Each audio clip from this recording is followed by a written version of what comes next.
The last time she smiled at me.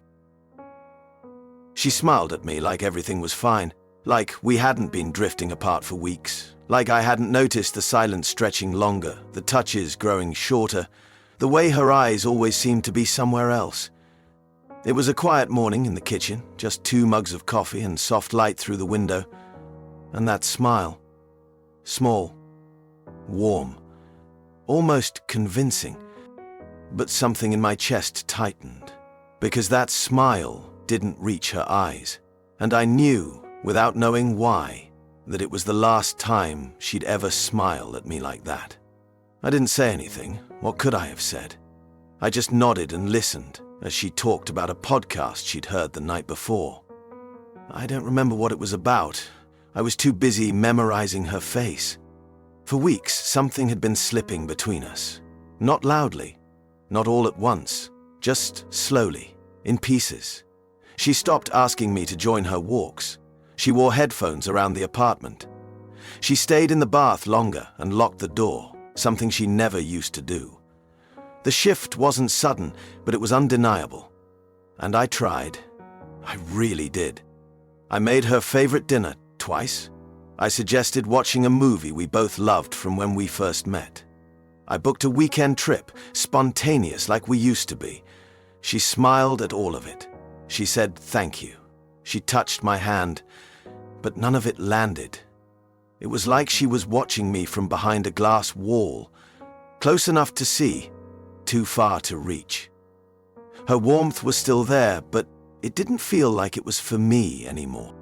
That morning, the morning of the smile, she was already up when I woke. I heard her moving, a drawer opening, the shower running, the sound of fabric shifting. I lay in bed, hoping she'd come back and crawl under the covers like she used to. She didn't. By the time I got up, she was dressed. Coffee was ready. The table was set.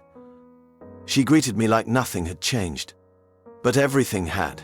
I sat across from her and saw someone who was already leaving. Not physically, not yet, but emotionally. She was halfway out the door. And that smile, it felt like a goodbye wrapped in calm, like a final note sealed and placed in plain sight. She wasn't angry. She wasn't distant. She was kind. And that kindness hurt more than silence ever could. I told myself not to overthink. Maybe she was tired, maybe it was stress, maybe I was just projecting. But I didn't believe myself. Because I knew that look, in others, in movies, in myself. I knew what it meant. I wanted to ask, "Are you leaving?" I wanted to beg her to stay. But instead, I said, "You look really nice today." And she smiled again, a little less this time. That weekend, I took her to the cabin by the lake. We hadn't been there in almost a year. I thought maybe the quiet would help, the stillness, the way the light moved differently out there. It used to be our place, the one spot where the world seemed to pause long enough for us to breathe in sync. I hoped we'd find something we'd lost. The first night she stood on the dock for a long time. She didn't say much, just held her sleeves in her hands and stared out over the water like it had something to say that she didn't. I brought her a blanket, but she barely reacted. "Thanks," she said. Soft, kind, but far away. I sat beside her in silence. The wind moved through the trees, and it felt like we were pretending to be close. We didn't fight. We didn't even disagree. Everything was polite, pleasant, even tender at times. But I felt like I was watching a performance, like she was going through motions she'd already decided to leave behind. Her laugh was quiet, her eyes wandered. When she touched me, it felt like habit, not want. I asked her how she was sleeping. She said fine. I asked if she was happy. She smiled and said, "Of course." And that answer hit harder than a scream would have. At night, I couldn't sleep. I kept listening for her breathing, the soft rhythm I used to find comfort in. Now it felt unfamiliar, like I was lying next to someone whose life no longer included me. She used to wrap her legs around mine when she slept. Now she curled away, small, distant, like a shoreline shrinking in the dark. The next morning I made breakfast. She thanked me, ate slowly, looked out the window more than at me. I asked if she wanted to go for a walk. She said maybe later.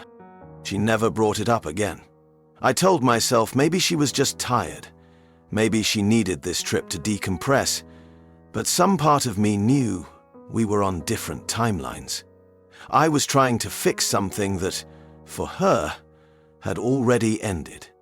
That evening, just before sunset, she asked me to take a photo of her on the dock.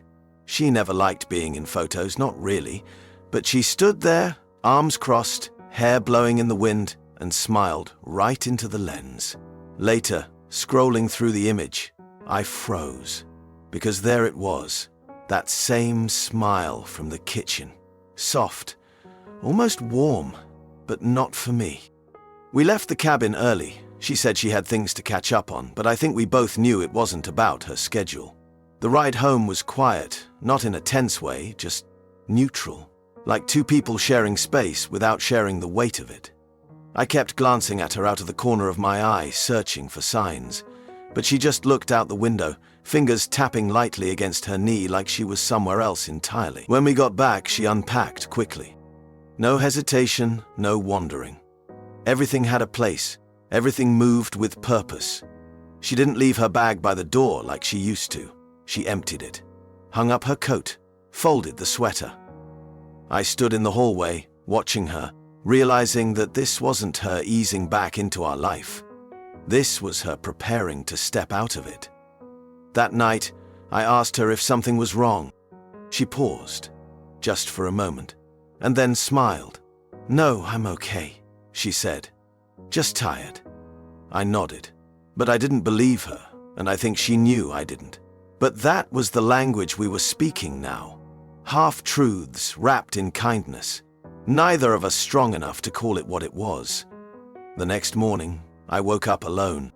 I found a note on the counter, folded once, her handwriting neat and simple. It said she was going to stay with her sister for a while. "Just to think," she wrote.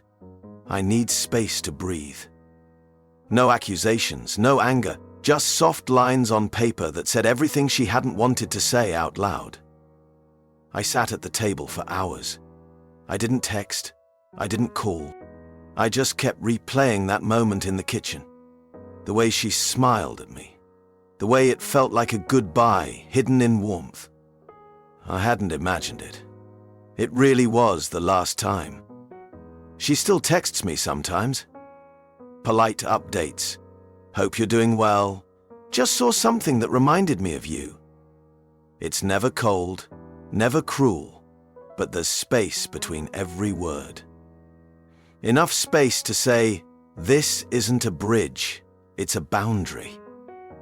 Sometimes I look at that photo from the dock.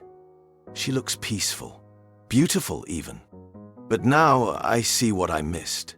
That she had already decided to go, that the smile wasn't for me, it was for the version of herself she was becoming. She didn't break my heart, not loudly, not violently. She just smiled, and then she was gone.